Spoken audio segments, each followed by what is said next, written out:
Democrats swept Tuesday's off-year elections, winning key races in Virginia, New Jersey, and New York City. Abigail Spanberger captured Virginia's governorship. Jay Jones was elected attorney general despite revelations of his vulgar and demeaning text messages. And Zohran Mamdani became New York City's first Muslim and openly socialist mayor. Joining me now is Washington Stand reporter Casey Harper, who's been tracking today's top stories. Casey, what does the rise of a Democratic socialist as New York City's new mayor signal for the city and, for that matter, the country? Yeah, it's a good question, Tony. I think it shows that parts of the nation, especially in these big cities like New York, are moving further from our founding ideals and really our founding faith. Mamdani represents that shift. And as you'd expect, the new socialist mayor, he's already clashing with President Trump. So Donald Trump, since I know you're watching, I have 4 words for you. Turn the volume up. I am Muslim. I am a democratic socialist.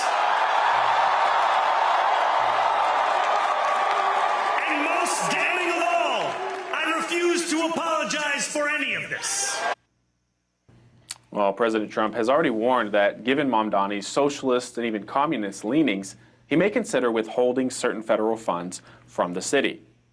So now that he's won, Mamdani has pledged to freeze rents, provide universal child care, make public transit free, and expand government programs. And of course, all this raises serious concerns about New York's financial stability and the future overall. And Jewish leaders, Tony, are sounding the alarm, accusing Mamdani of sympathizing with Hamas and opposing Israel. Well, thanks for that update, Casey. I think yesterday's election results were clearly disappointing, but they shouldn't be surprising. They confirm what we've been seeing developing for years, a divided nation drifting further from the truth, and I'll talk about that a little bit more later. Casey, one of the ballot measures that passed yesterday in California could have national implications. Tell us about Proposition 50. Yeah, it certainly could, Tony. Proposition 50, which was advanced by Governor Gavin Newsom, it dramatically changes how California's congressional districts are drawn. So by more than 60%, California voters approved this measure, which essentially shifts redistricting power back to the state legislature for the next 5 years. What does that mean? Well, it means potentially giving Democrats up to 5 additional House seats in the 2026 midterms. To put that in perspective, Republicans currently hold a razor-thin majority in the House. Democrats, they argue they're simply countering what Republicans did in Texas, where redistricting efforts are expected to add several GOP seats. The result? What some are calling a redistricting war, with Florida, North Carolina, and Pennsylvania battling over new maps. But the stakes could not be higher, Tony. Control of Congress could hinge on how these lines are drawn. Well, Casey, I think we're seeing the results of that even here in our nation's capital as this election fallout continues. Senate Democrats may have a path to end the government shutdown. I mean, what's next in their move?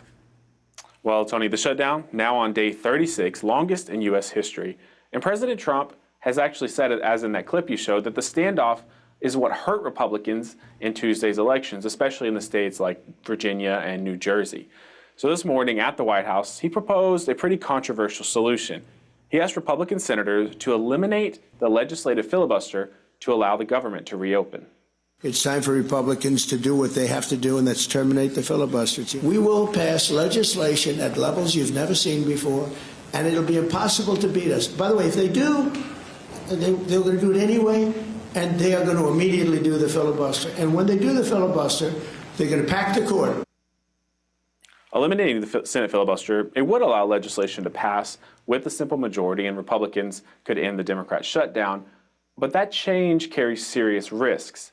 The filibuster has long served as a guardrail against sweeping partisan laws, and without it, a future Democrat majority could quickly move to do some pretty aggressive things like packing the Supreme Court, grant statehood to D.C. or Puerto Rico, which would add 4 new Democrat senators, and locking control of the Senate for generations as well as the Supreme Court. But for now, neither party, Republican or Democrat, appears willing to take that step, though the pressure is mounting, Tony. Well, that's good news because your analysis is right, Casey. With a simple majority, the left could push through some of its most radical policies unchecked. And let's not forget this fact. Democrats have controlled, they have been in the majority in the Senate nearly 3/4 of the time over the last century. That's quite right. a bit. Yep. All right, Casey, thanks so much.